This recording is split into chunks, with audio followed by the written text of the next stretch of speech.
buildup of this one, the ammonia, are you familiar with like the South Beach diet? It can affect your nervous system. It's just upsetting the pH balance in the body, and it affects their nervous system. They get cranky, they get paranoid, etc. You can tell that it's affected. Can you tell that sorry. Do you know the difference between these two? If I ask you which will convert it to a less toxic compound, this is the answer, right? Mm-hmm. Which will eliminate it from the body, that's the answer, the kidney. That's the correct process. First, convert the ammonia to urea, this one. Next, get rid of it from the body, that one. So that's why people who still do the high protein, etc., you just need to tell them, drink lots of water. That's helpful. This is why, if you look at this, right here, the liver is the most overworked organ in the body. Especially in this day and age where there's so much TikTok or whatever.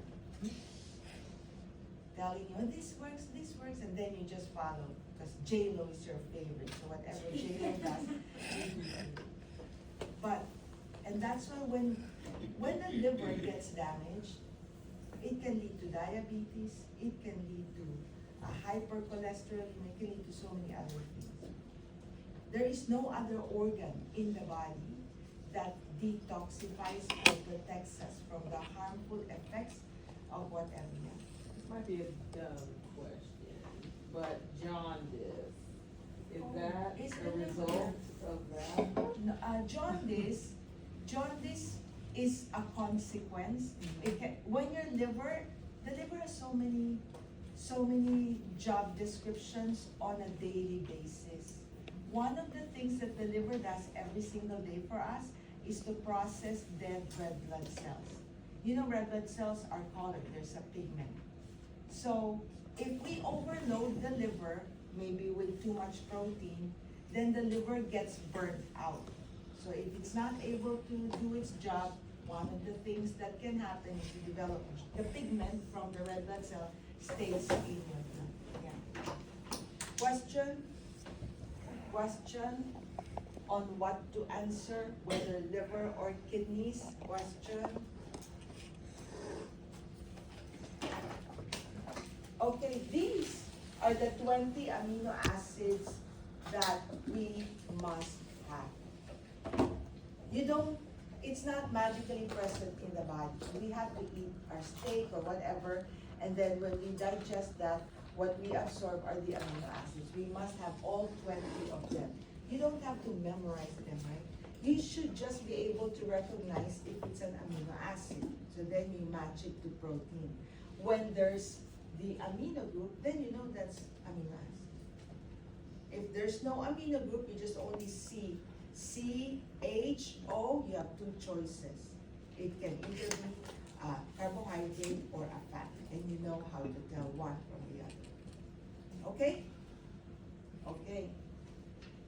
So this next slide right here explains why proteins have so many different functions. I think the book says you have about 620 plus proteins, and there's more being discovered. You don't need to memorize anything, but this is the primary structure right here, right, mainly held by covalent bonding. But because you have a variety of atoms, the attractive forces, right, the hydrogen bonding makes it to start folding. And when they start folding, until you get to the quaternary structure, you have different types of proteins. That's why you have so many of them in the body. Hemoglobin, are you familiar with hemoglobin? That's the oxygen binding, that's a protein, right? Actin, myosin, the proteins in your cilia. There's so many proteins. That's how they look like, so that they can do their job. Okay? Okay. Are you familiar with the word denaturing? That's like your hair, right? If you want to straighten it, you are denaturing, you're changing the shape of the protein. Okay? So, I included a slide of enzymes because students forget that enzymes are proteins. So I think it's worth writing down. When you see an enzyme, you should remember that that's a protein. Okay?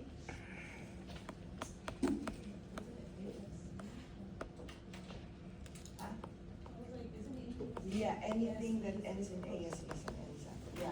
So enzymes are important. Without enzymes, chemical reactions will take forever. Okay? They facilitate chemical reactions in the body. Remember that enzymes are proteins. Okay? You're going to learn about the different enzymes when we study the digestive system in Bio 242. I hope you don't forget enzymes are proteins. Meaning basic building blocks are amino acids. Okay? Now, the next organic compound are called nucleic acids. Basically, they're made up of amino acids, right? You see the CH, and then there's the nitrogen there. So it's basically amino acids plus sugar. But they have a very special function. I'm sure you know, DNA and RNA, right? These are the two nucleic acids. The basic building blocks of your nucleic acids are nucleotides. Nucleotides. What's the function of DNA? It contains your genetic code. What does genetic code mean? It means the code for everything you need. Do you think that your muscle protein is just born with all the proteins inside? No.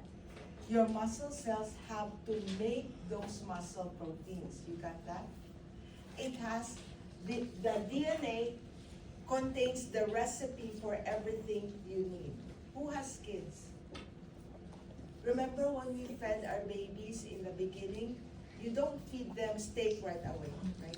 You introduce foods, one at a time, first rice or whatever. Why? We're allowing our babies time to make enzymes. Enzymes are not magically present in the body. How do they make enzymes? Here, the recipe is in the DNA. You got that? Okay. Are you familiar with the nucleus of cells? Okay. So, do you agree if I tell you that the DNA is very precious? It codes for everything, and it must code specifically what you need.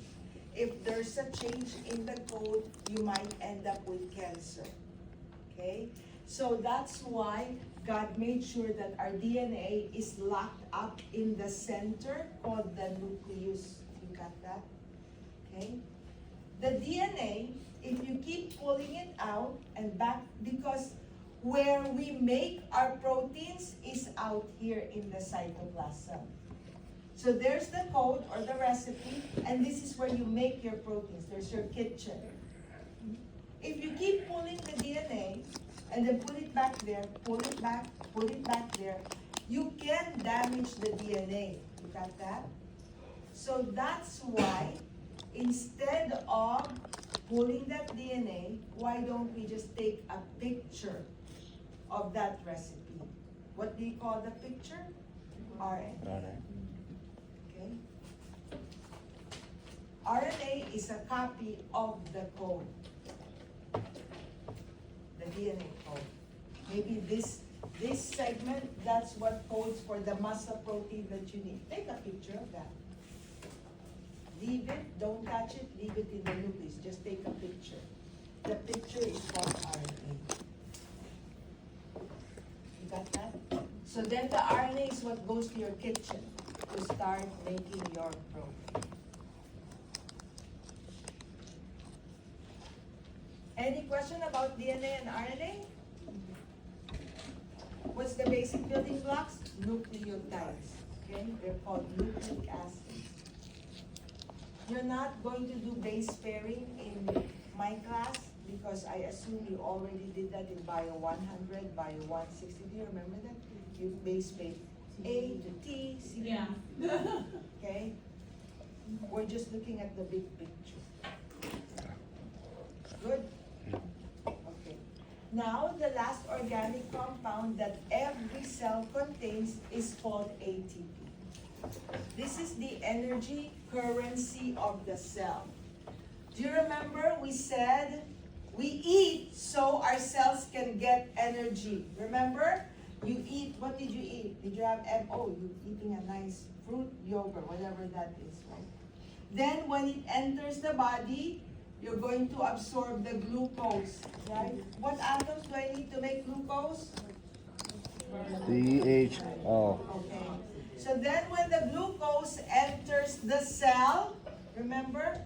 We said this glucose, when it enters the cell, it will be converted to energy. What's the name of the energy? This one. So it will be converted to ATP. What does the cell need for this to happen? Oxygen. Remember? And then what's the waste? CO2. CO2. Now you know the name of the energy currency. ATP. Where do you get ATP? You can get that from glucose. You can get that from your fatty acids. You can even get that from amino acids.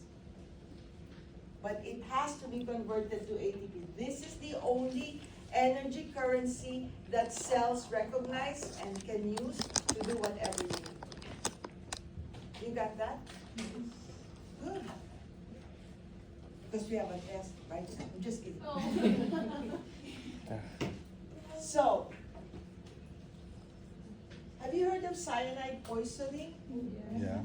That's why cyanide kills, because there's a step by step in the, it's called Krebs cycle. I don't know if you've heard of Krebs cycle. That's the process of extracting ATP from your nutrients. What cyanide does is it blocks the three specific steps in ATP extraction. So you won't have ATP. That's why you die. Okay? I want you to know the word ADP. ATP and ADP. So ATP is the main energy currency, right? So ADP means adenosine triphosphate. So there's 3 of them.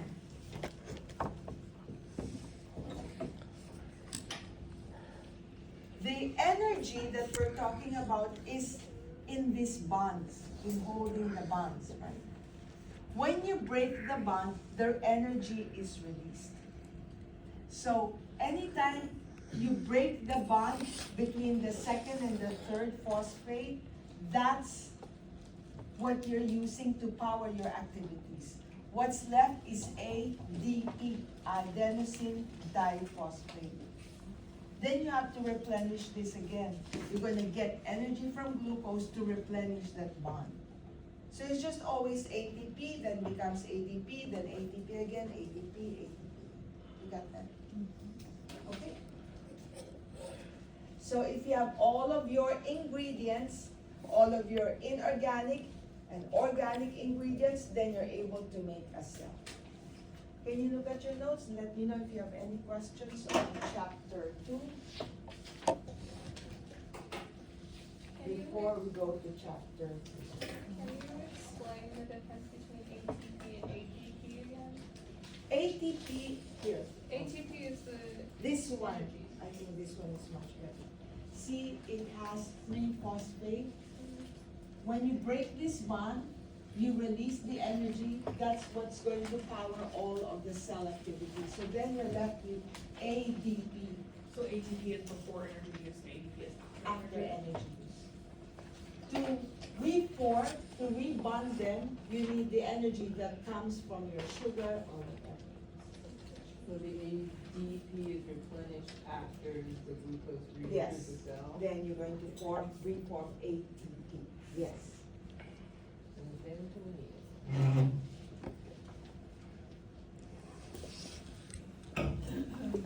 Question?